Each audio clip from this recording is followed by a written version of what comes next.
An expanded National Nutrition Survey revealed that 26.7% of Filipino children under 5 years old are stunted, 5.5% are wasted, and 3.9% are overweight, while the World Bank ranks the Philippines fifth among our Asian neighbors with high prevalence of stunting in children.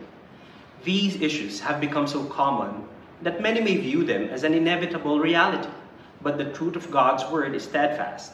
Jesus came that we may have life and have it to the full. By His grace, together we can be successful in addressing the pressing issues of hunger and malnutrition.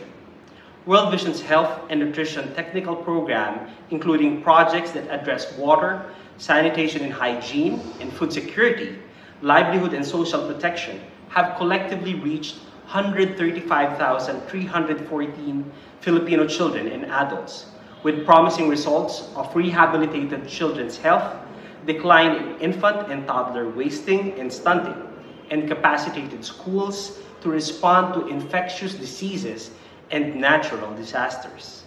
Philippines says enough. Let's end child hunger and malnutrition now.